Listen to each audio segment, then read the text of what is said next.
Namaskar and welcome to Poll Pulse. I'm Shubhendu Ghosh. Kem Cho. Well, we are in the western state of Gujarat as we speak. We are cruising over the beautiful river Sabarmati. The evening breeze, in fact, right now is a much relief from the hot daytime temperatures, being peak hot summers. We talk about Sabarmati riverfront. It's a popular hangout zone for the locals, for the tourists. And in the course of the program, we'll try and show you shots of the beautifully lit Sabarmati riverfront. Coming to politics. Well, this is Gujarat. Simply put, this is the home ground for Prime Minister Narendra Modi. Why do I say that? Why is Gujarat seen as the BJP fortress? We look at the recent results of general elections. 2014, 2019, clean sweep of 26 seats. If you look at 2022 assembly elections, BJP scored big win by an unprecedented margin. Now, this time over, Congress and Aam Party are joining hands to challenge the BJP. In the course of this program and the conversation, we'll try and raise some pertinent questions. 3 key questions that I want to underline, but also more. Question 1, will it be yet another walkover for the BJP? Question 2, can the opposition regain the foothold in the BJP Fortress of Gujarat? And finally, we speak to the leaders. We'll try and understand what is the vision of these leaders and parties for Gujarat and the nation in these elections. As we take our debate and conversation forward, we first bring you this special story on the cultural and commercial capital Ahmedabad and what is at stake in these elections.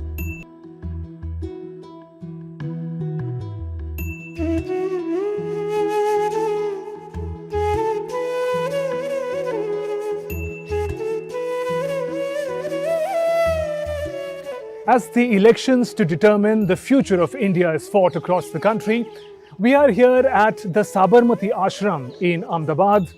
In many ways, this is the place where the idea of modern India took shape.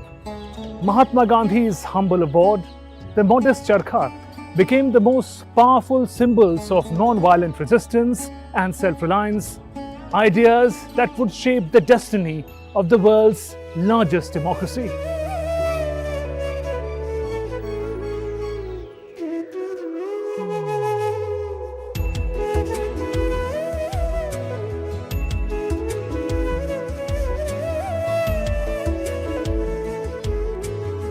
If you look at the ashram itself, the rules and regulation which he himself wrote, it's here at the Hriday Kunj, you know, that no discrimination, which he has learned from South Africa time, because he has experienced the racial discrimination.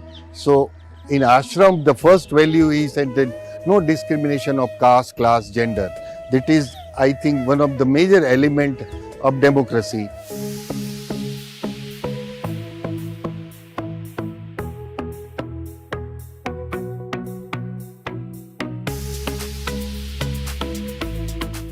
From Sabarmati Ashram to the modern Sabarmati riverfront, today Ahmedabad has transformed into a bustling metropolis, a UNESCO heritage city that is also a symbol of aspirational and developing Gujarat.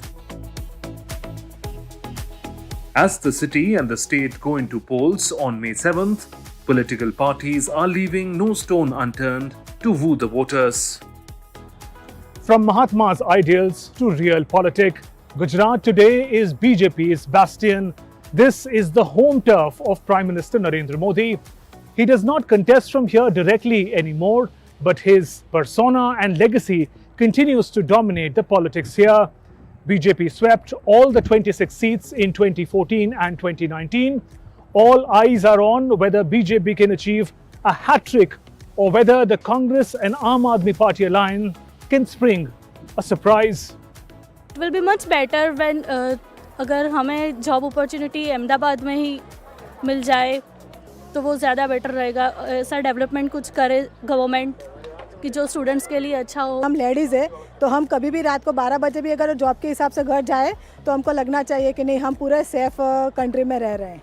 ये government जो है काम तो बहुत बढ़िया कर रही है, और अभी की जो परिस्थिति है उसमें एजुकेशंस जो वेरी कॉस्टली हो रहा है, तो जो फीस लेवल है बहुत हाई है, जो सभी लोग अफोर्ड नहीं कर पा रहे हैं, तो उसके लिए कुछ उसमें गवर्नमेंट हेल्प करेगी बच्चे को तो बहुत अच्छा रहेगा।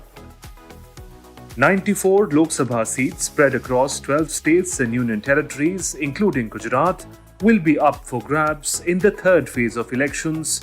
The results will be declared on June 4th. With camera person Krishna, Shubhendu Ghosh, DD India, Ahmedabad. Let me now introduce you to the panel of guests who are joining us today. We have with us from the BJP, Shri Yamal Vyas. Welcome, sir.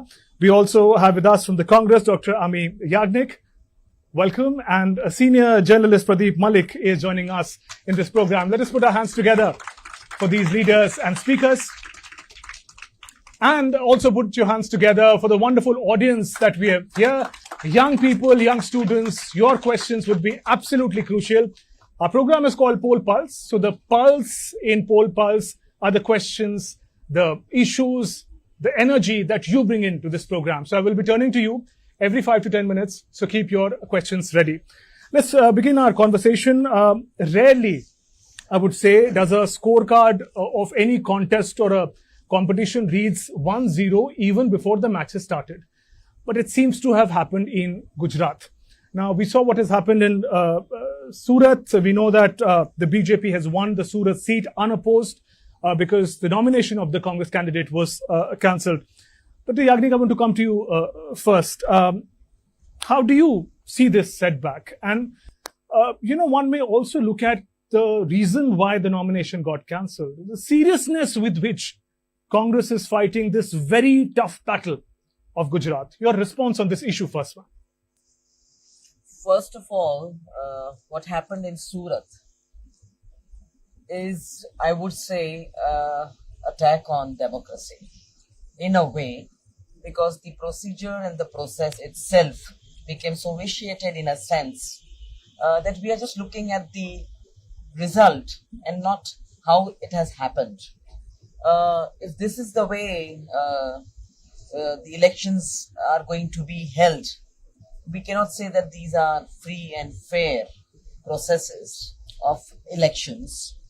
Let me just complete. Sure. And so, when we talk about that, this has happened, it also speaks volumes about the system that is being involved in the whole thing. And we have to talk about the election commission and the election system that is there, which has given this kind of a result. All right. Now, my intervention to you is this, ma'am. I take your point that you've mentioned, but your supporters, your voters would also want to know what is the role that the Congress had to play in this. How careful were they in taking this fight? Because the news is also coming in from Madhya Pradesh. We're talking about Gujarat, but something similar has happened in Madhya Pradesh in Indore.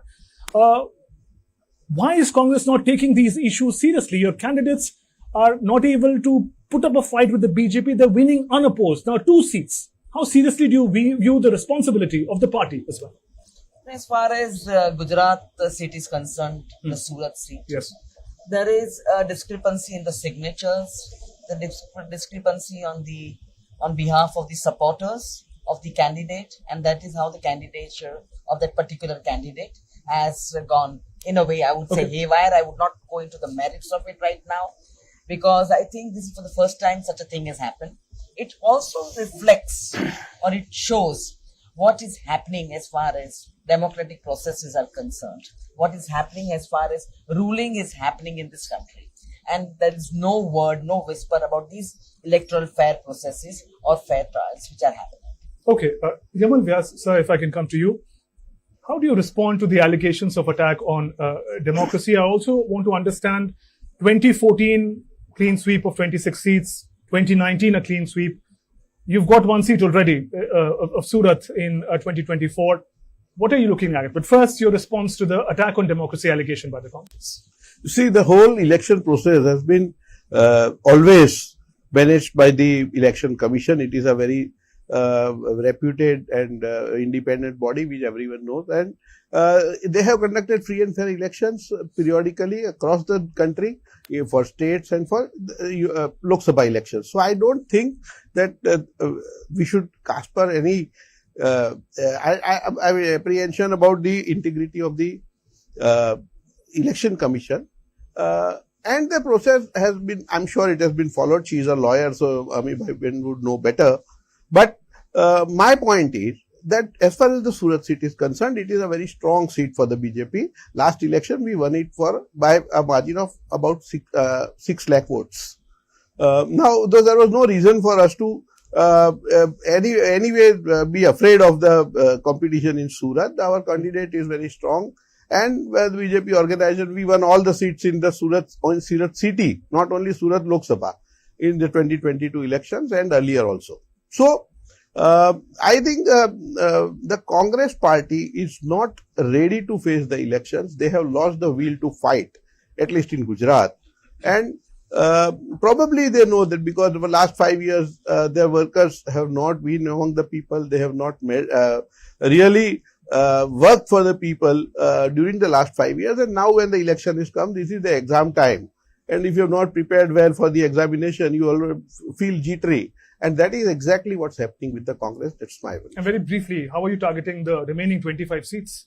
We are ready for the remaining 25 seats. Our state president has given us a target of 5 lakh votes margin for each seat. Okay. Probably we'll exceed that in quite a few seats, and definitely more than 5 lakh votes margin will be there on all the 25 seats. All right. Dr. Pradeep, Malik, let me come to you.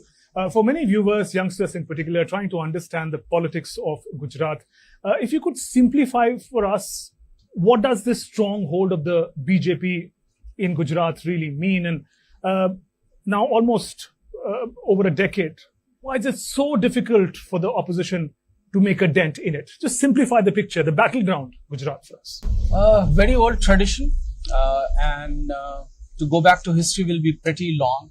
But if you look at last couple of decades, as you rightly said, it has been a fortress of Gujarat. For BJP, it has been. They did lots of experiments here, and rightly so, they call it the lab of Hindutva, Gujarat, the lab of Hindutva. One of the reasons could be, and there could be many other reasons, and we have two spokespersons to talk more about it. One of the reasons is that BJP, it's not because of just BJP, it has a very big cadre and has a very strong support of that cadre. It comes from a family, as they call it, the Sangh Parivar. So they have a very large number of workers who may not be very overtly working for BJP, but they are very covertly also working for BJP. So that is one of the reasons. The number of people, the soldiers, the foot soldiers that they have, far exceeds the Congress foot soldiers. Congress did have a very good tradition of Seva Dal, but that is a long history now. Unfortunately, that has not happened in Gujarat in the last couple of decades. So that is one main reason that I see. Foot soldiers, one. Two. So the cadre is the key differentiator. Absolutely, absolutely. And second, I would also see BJP believes a lot in symbolism. Look at that. Look at the leaders they have fielded from Gujarat. When there was a vacancy for some reasons in Gandhinagar, it was none less than Atal Bihari Vajpayee who came to contest election here. Of course, he vacated the seat to retain the other seat. All these decades, it was none less than Lal Krishna Advani, contesting election. And when Mr. Advani became a little, when he was easing out of the electoral politics, it was none less than the Home Minister himself who was, given here. So these are the symbols, these are the messages that they send out to the people. Look, we take you very seriously, we take the state very seriously. And that's the reason we are protecting our turf so seriously. All right. In the course of the conversation, we'll try to find out also from the Congress the manner in which they seek to challenge their stronghold. But let's turn to the youngster sitting here, the audience members. I think we have the first question ready. He's like to ask the Congress spokesperson. At the time, you used to get a majority of 300 to 400 seats. And nowadays, your persons are leaving the party, blaming all the things. Does your party have any kind of ideology? The fight of ideology, the issue of cadre, how does Congress define itself? And also in terms of, I was coming to results that we've been talking about in 2014, in Gujarat, in 2019, in 2022. The youngsters want to know, where is Congress in all of this? I think the young generation would definitely remember how they have been brought up, and their parents also, who have been during the Congress era. 70 years given by the Congress to this country post-independence, before independence.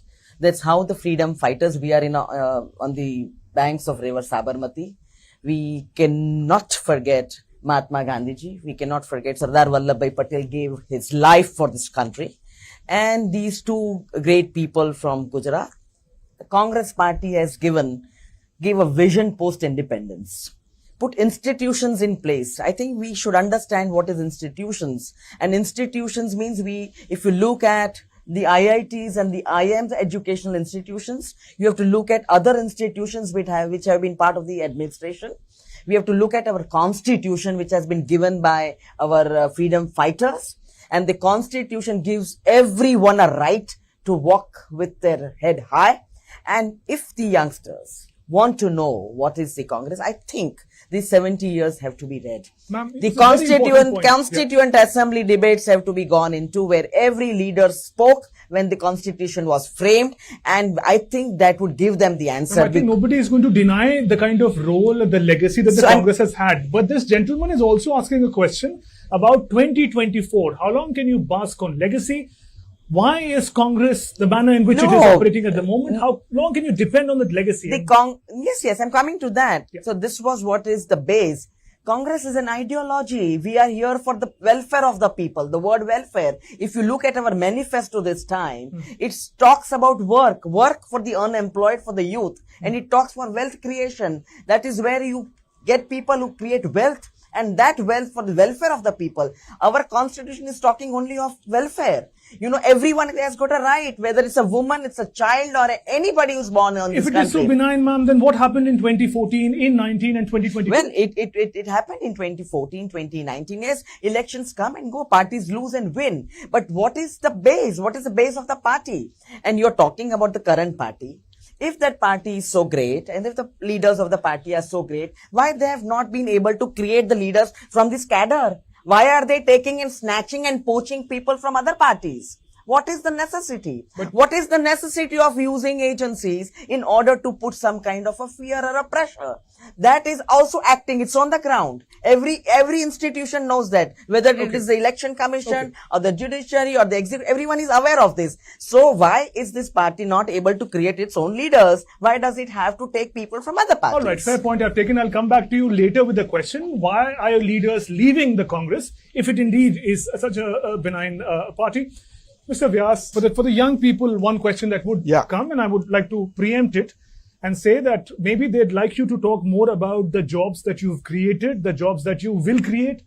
How have you performed on that front? Because that is the principal accusation against you: inflation, the cost of living, and jobs. Yeah. Now, jobs do not, there are general impressions that jobs mean government jobs. Government jobs is one part of the whole universe of the employment. For example, even the government jobs, Bharatiya Janata Party government in the last 10 years has given lot more than what the Congress did in the UPA did in the other 10 years, but that I'll leave that. The point is that the Honorable Prime Minister has a very clear vision that youngsters, they should get the kind of work they want, and if they should become job givers rather than job seekers. And for that, Mudra loans have been given for lakhs of crores, and it's a huge amount which has been given, and I think more than 3 crore entrepreneurs have got their own businesses, small businesses. And not only that, but we have also, for the startup universe, the government has done so much, and there are tax benefits, there are other opportunities, there are a lot of concessions and facilities. And India, in the last 5 years, every one of us knows that there have been more than 100 unicorns.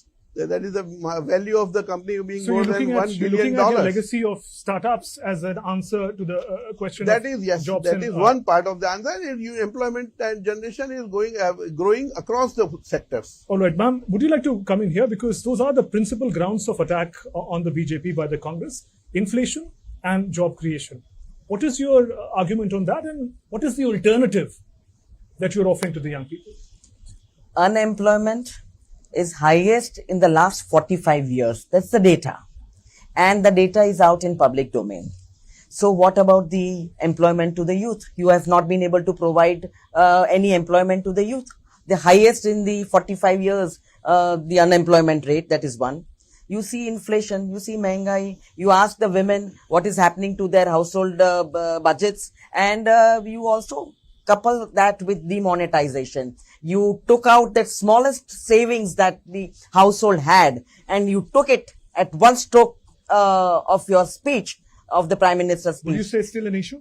Of course it is an issue. You just see what has happened to the MSME sector. They have not been able to grow. Because 2019 came, Yes, came in between, and MSME you raised the issue sector. then too. Yes, you see what has happened to the MSME sector, and that is why we have come with a Nyaya Patra. And the first thing we are saying is that we are going to see that the youth get employment.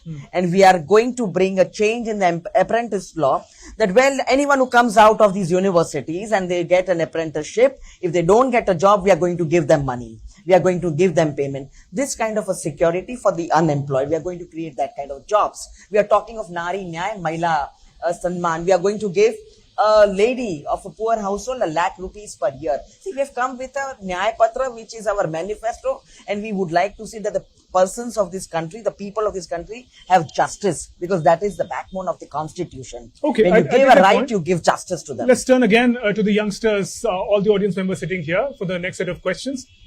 When we talk about developing country, according to me, import and export plays a huge role.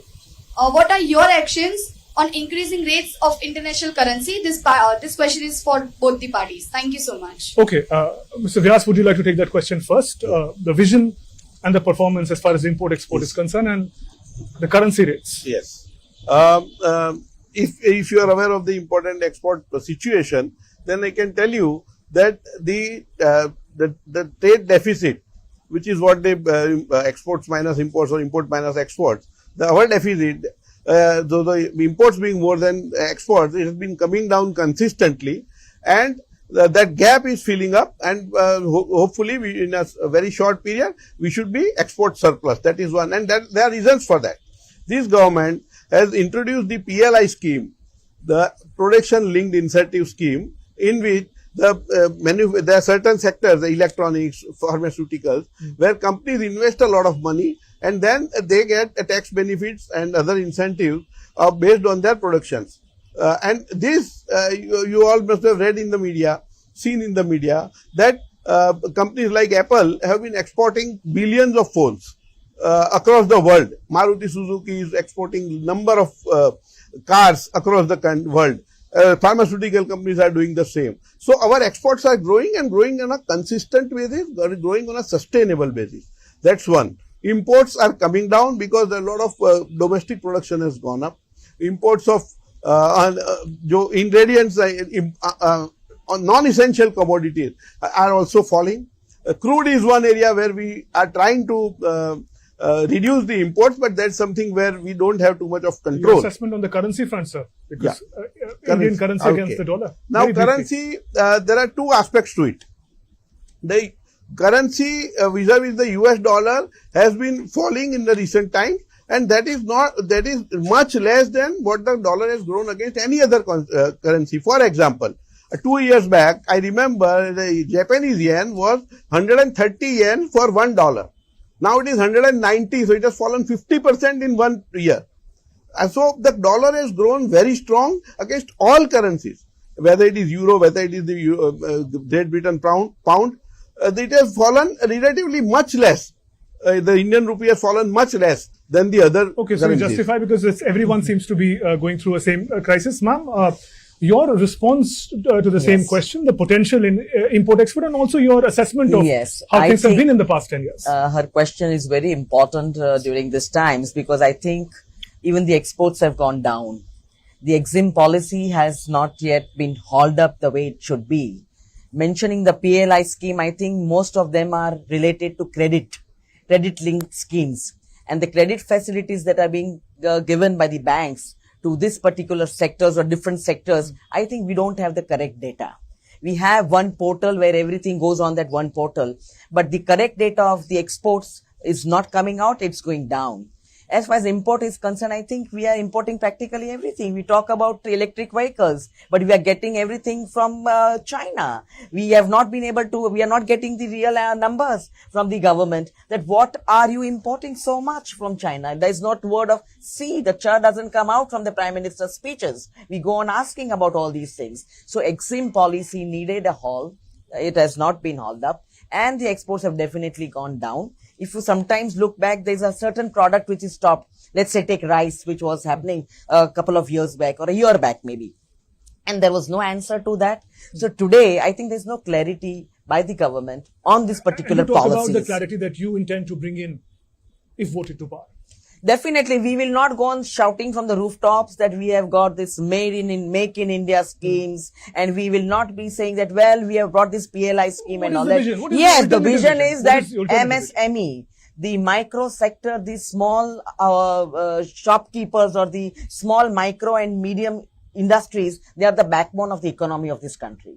If these industrial units are not being revived, or after Corona, I think we lost 60% of them, and they have not been able to get that influx of money or the resources they needed. So and that, of course, it is going to be businesses yes, and MSME sector. Let me take a couple of more questions from the audience members. Yes. Our economy is flourishing at 5 hour, but one point is that there is a corruption.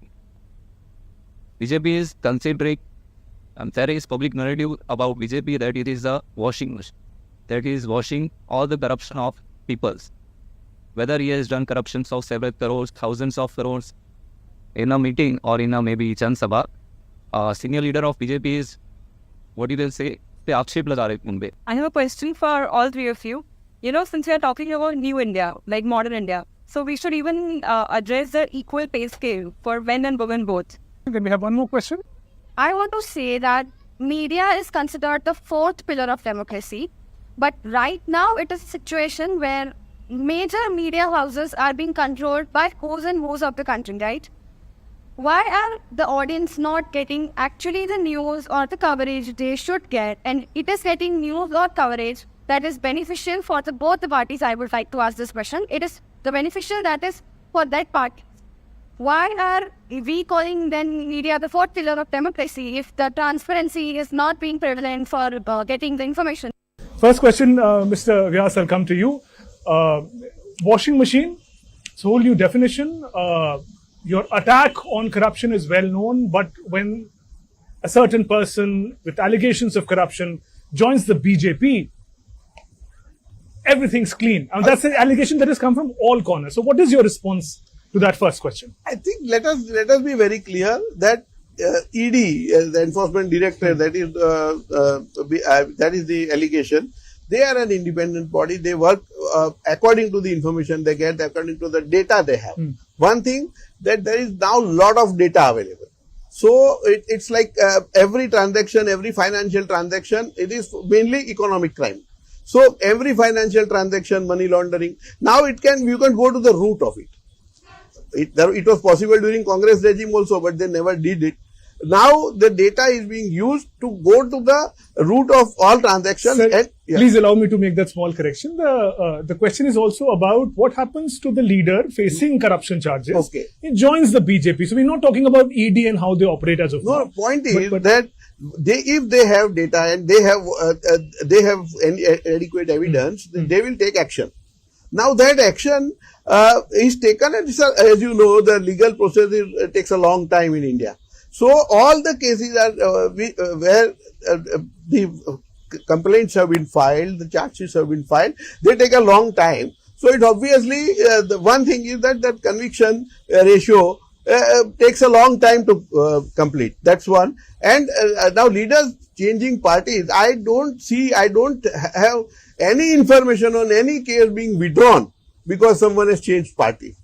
And the process has to be completed. There is a very transparent process which is completed by the judiciary, which is completely independent. We all agree. All right, ma'am, if I can get your comments on that also, because many of the leaders that we are talking about who face charges and they go on to the BJP and become clean, sometimes they're also from the Congress party. How do you read this phenomenon? I'd also like you to respond to the question that the lady had asked on equal opportunity for women, because the Nyaya vision that you're talking about. Also, please speak in terms of political representation, not just empowerment. Yes, coming to that washing machine thing, I think once any person from, whether it's a Congress party or any other party, with all kinds of charges, all kinds of cases of corruption, when the BJP leaders or the Honorable Prime Minister says that, oh, this party is full of this kind of people, and you wonder what happens, what action will he take? But the next day you find that same leader in their party, and it's become suddenly very clean. So I want to make a point. That doesn't make the Congress party clean, though.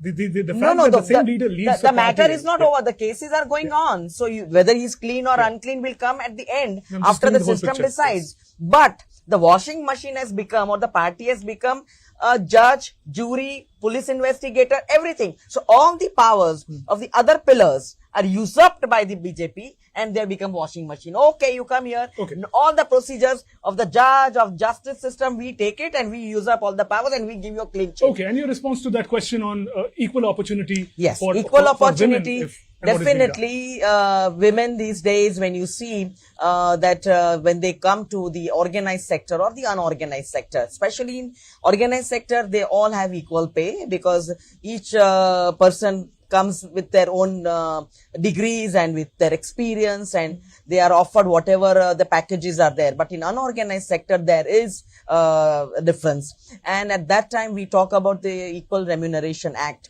And the act also provides that, well, women are treated a little differently as far as the work is given. For example, she cannot have to hold 10 kg of weight, which a man has to hold. She has to be given a place like a creche, or she has to be given special some time off for feeding her children if she comes with the children. And so these are other facilities that are given, or these rights are given under the act. So in the unorganized sector, it needs to be done, and we definitely have taken Shram Nyay as one of our 5 Nyay Patras. And if you have seen what has happened in Karnataka or Himachal, we have followed our guarantees to the T. And you can go and verify whatever we promise as a Congress party, we do it. And I think we should also look at what the Congress party gave in the last 60 years. Where are we? I mean, if you take my example, I'm born and brought up in this city. I did my work here. I'm doing my work here. So, well, there are systems in place, and we have made use of those systems. So, Congress has given enough to this, to the people to see that they grow. I take your point, but I do see this tendency where there's a lot of banking on the legacy. Look what has been done for 60, 70 years.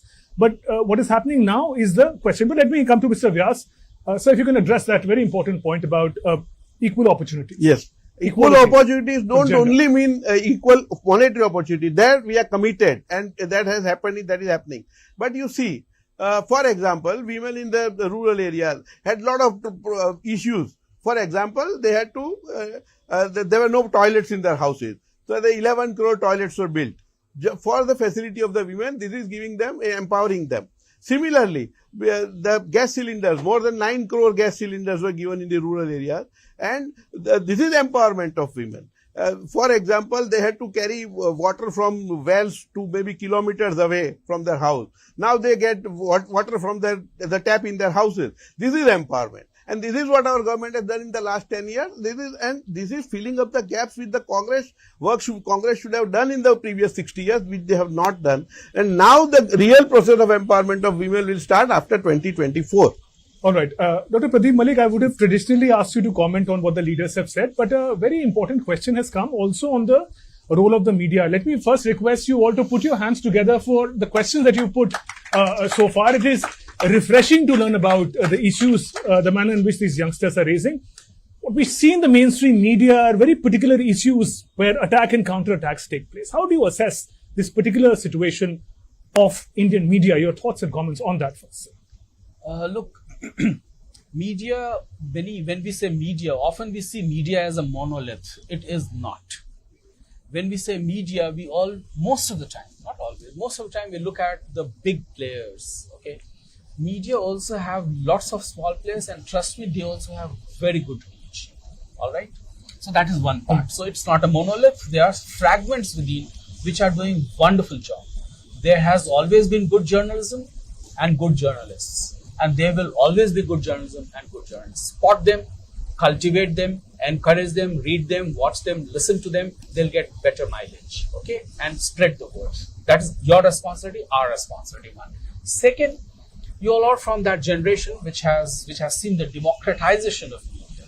Okay, algorithm is another game. We'll talk about it some other day. But democratization of media is happening.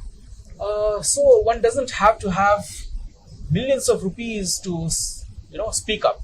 One doesn't have to have millions of rupees to reach his or her voice to some corner. You need a smartphone, you need a few hundred rupees of data pack, and you can reach out almost virtually anywhere, right? So take heart in the fact that you can also contribute, okay? It's a fact, it's a marketplace, right? Remember this, until 47 and after 47, a couple of decades, we had that social responsibility, we had that legacy, we had fought for independence, media played a major role in freedom struggle. But slowly, as it happens with many things, gradually ebbed. And market plays a big role. Unfortunately, it's very difficult to fight that market force. But doesn't mean that you cannot fight market force. There are individuals who are making noises, who are making sense. I think if I just may add a line to it, that the choices that we make as viewers also to a great extent determines the kind of media that propagates and progresses in the country. Okay, let's coming back to the discussion. Talk about the inheritance tax issue and the challenge of polarization. Ma'am, with reference to the comments by Congress leader Sam Pitroda on inheritance tax, it has snowballed into a major political controversy. You've said, well, it's not mentioned in the Congress manifesto, but it is an issue where attacks and counterattacks are taking place. How do you respond? It's not mentioned in the manifesto at all. And I think Mr. Pitroda was talking about the inheritance tax that is in the US. He explained. Why at this time? I mean, one remembers the comments that come in different intervals. I think. But then why are you not looking at what Jayant Sinha said, what Mohandas Pai said? They are the ones who came after 2014 with the inheritance tax. You should look at their speeches and look at their contribution to this particular aspect. But it's the Congress that has to defend itself against the controversy. No, because it is not in the manifesto. The Congress has given very, very clear vision in the Nyay Patra. And for 5 sections, the Yuva Nyay, the Nari Nyay, the Shram Nyay, the Kisan Nyay, and the Bhagidari Nyay. Okay, so it's not mentioned in the manifesto. It is not mentioned in the manifesto. Why then the top leadership of the BJP is making this almost like a central issue in this? I'll tell you why. Because the Congress had one of the Congress's top leaders. He says that once we come to power, we will take the wealth from the rich and distributing among the poor. Their prime minister at that time had said that the first right of all the assets of the country is with the minorities. Now they put these two together, and then you add to that Mr. Sam Pitroda's statement, who was an advisor to the prime minister. He is not someone who is just a remote politician or expert out saying something. So when you put all these things together, the intention of the Congress becomes very clear. That they want to go back to the Marxist kind of ideology, which has failed across the world in so many countries, especially the Soviet Union. And it has never worked anywhere. It has never led to reducing poverty. But the fact that they're saying it's not part of the manifesto is not enough. It's not part of the manifesto, but it matches with what the leaders are saying and have said in the past. Okay, Dr. Malik, your comments. I just wanted to add on to what all you said. It's festival of democracy, we call it the election. And democracy, we all know, functions well when there is a battle of ideologies and ideas, and there is a level playing ground. Now, in this election, very funny, it's very funny situation that we have issues which didn't exist at all. They have been created. Manifesto, they are saying about manifesto, BJP is saying that they are going to take away your money. They are going to take away your legacy, which is no longer there, as Amee ma'am said. And Congress is saying that they are going to amend constitution, which BJP has never said that we are going to amend constitution. So look at the ideas that are there, ideas which have been created which actually do not exist. Nobody has spoken so clearly about it. And level playing field, I think we have already discussed about the use of different agencies, unfortunately being used. But it's not nothing new in that, right? Somebody has very famously said CBI is a caged parrot. It has been caged for many years now. It has just been left and being used by whoever is in power. So whoever is in power has used these agencies for their benefit. But that does at times paint a gloomy picture. Two wrongs never make right. All right. I agree with that. All right. We'll continue our conversation. We head in for a short break. The special Poll Pulse edition from Ahmedabad. A short break. We'll be right back.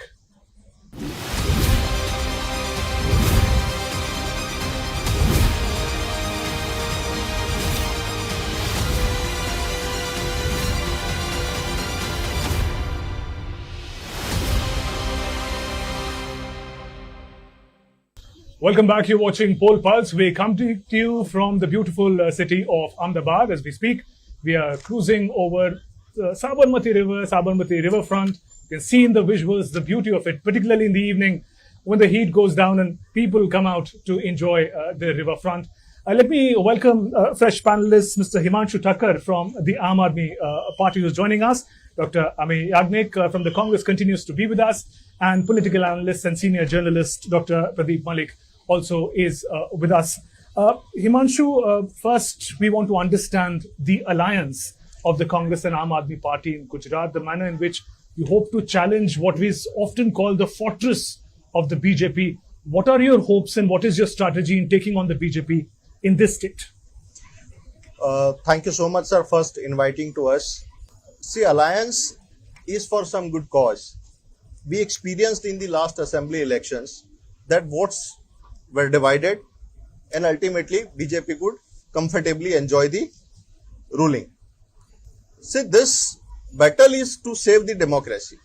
Corruption, highest level, no one is to question. So many scams happened in Gujarat.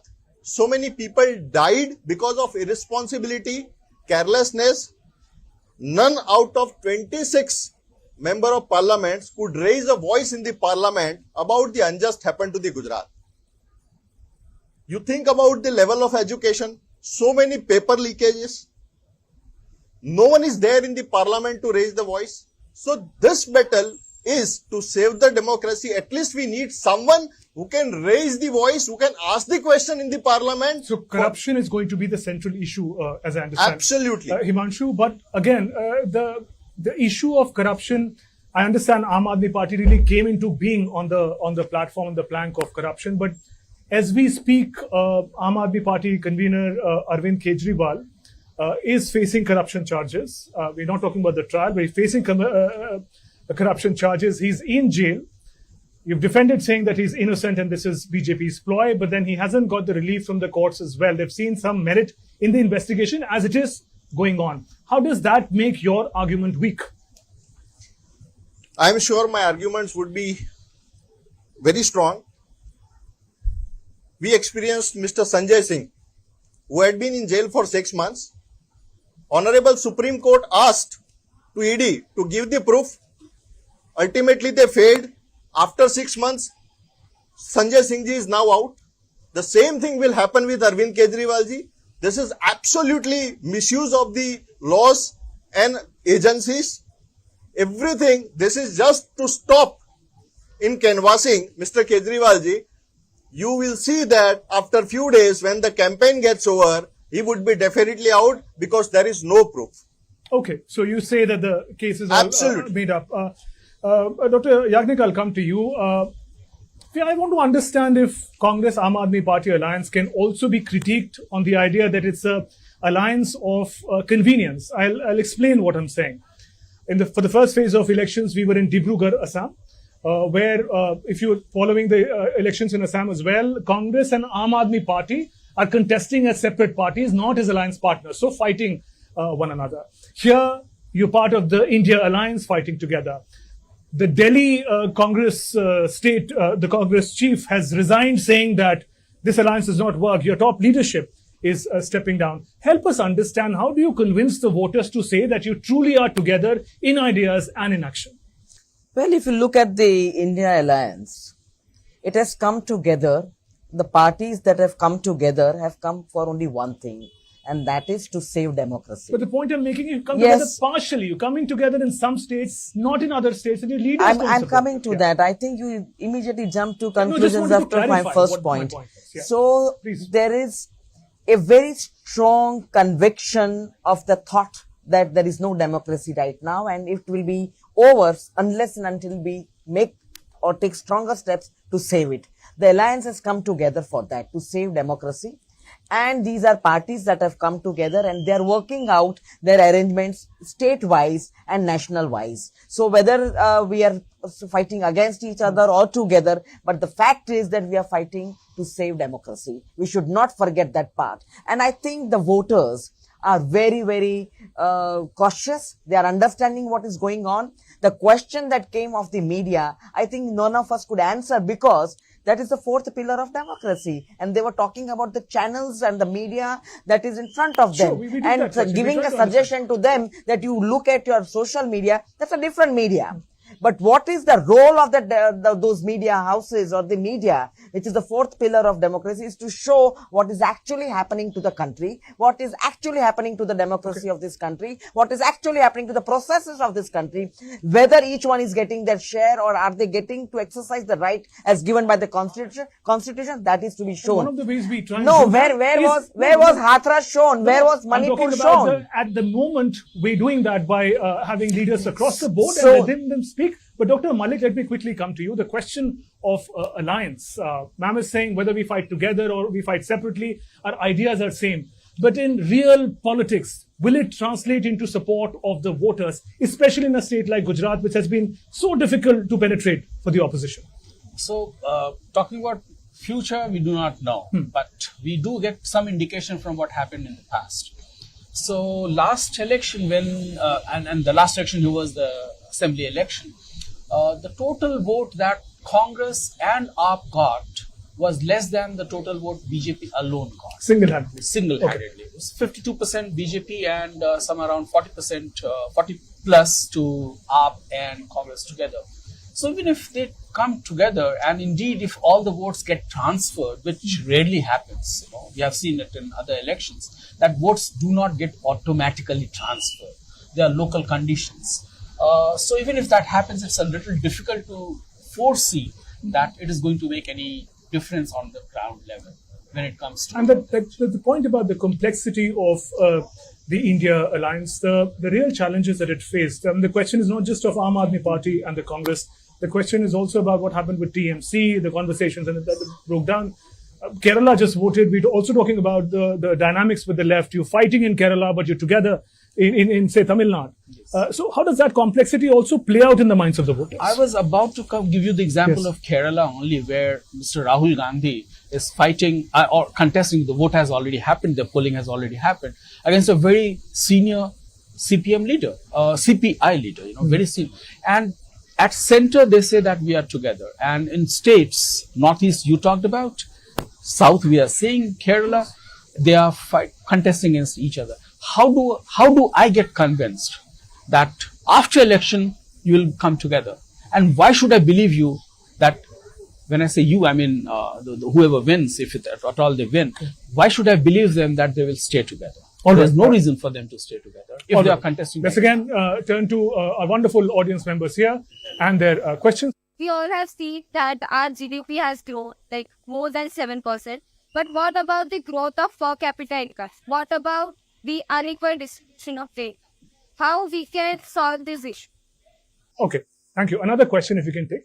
Actually, I want to ask AAP leader, what will be the fate if all your senior leaders' verdict goes against? Because Madam is also an advocate, she'll be able to understand much better. Now, what will be the fate of your party if all are convicted? All right. And one more question we'll take and then we'll turn to... 31% of population is from middle class. They are paying taxes. So, what are the steps you are going to take for them? So, India's economy is doing fabulously well, but are the benefits percolating down to every individual and every stakeholder? Help us understand your vision in these elections in that regard.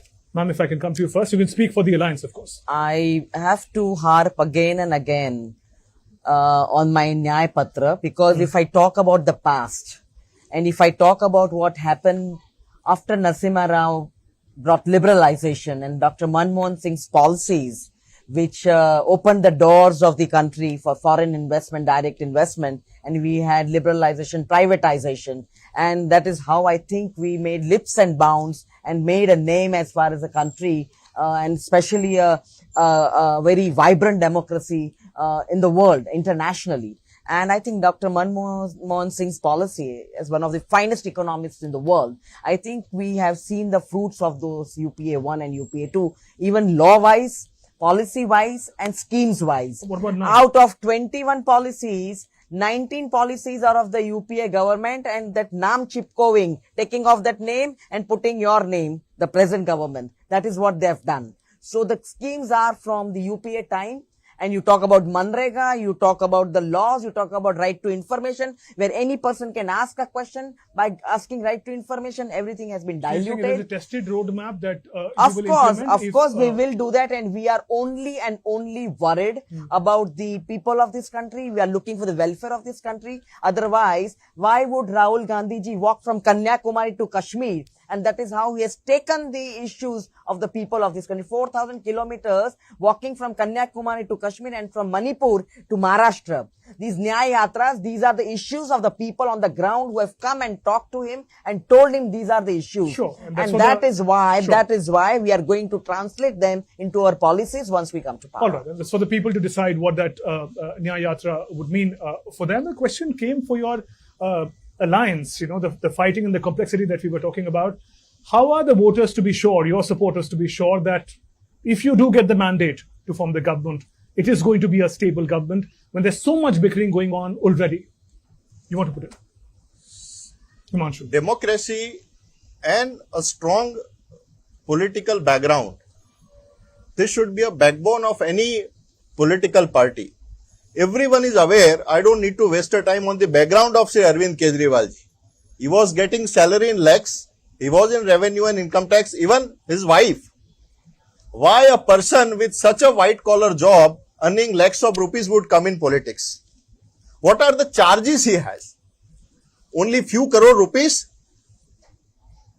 That amount, more than that amount in Gujarat, unofficially every day liquor is sold.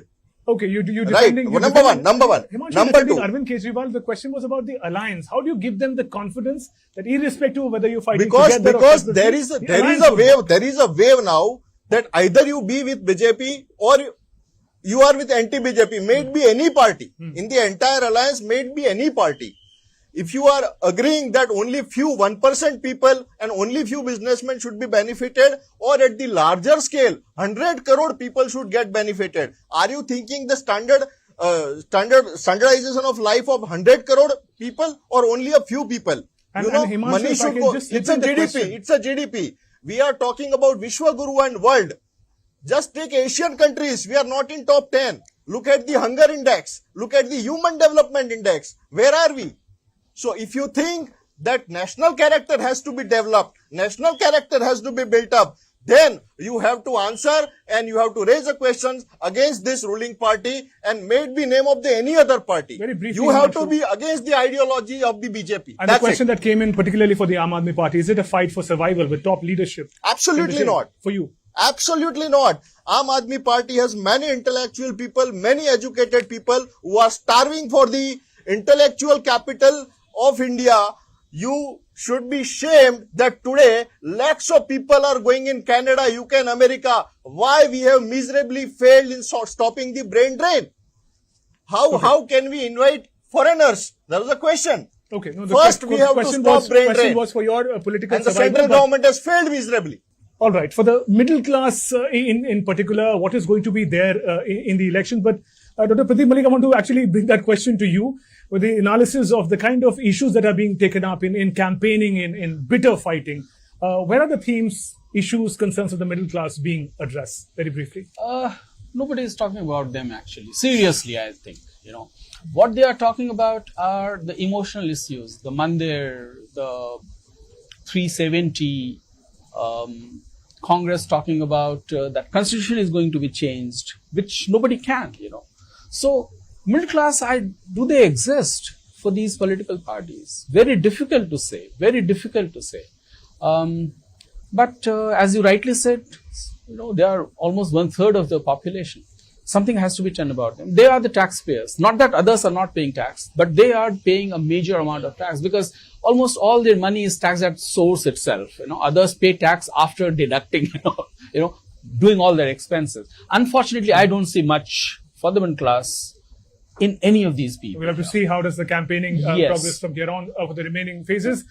But that's all the time we had in this edition of Poll Pulse. Let me quickly thank Himanshu Thakkar from Aam Party, Dr. Amee Yagnik from the Congress, my ally in this program, Dr. Pradeep Malik, senior journalist. I also thank Shri Yamal Vyas from the BJP who joined us earlier.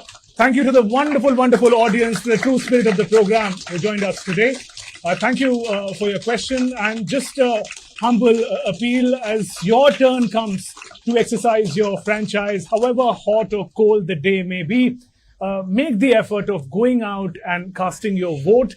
Ours is the largest democracy. Let us also make our individual effort to make it the most vibrant. With that and on that thought, we conclude this edition of Poll from Ahmedabad. Namaskar.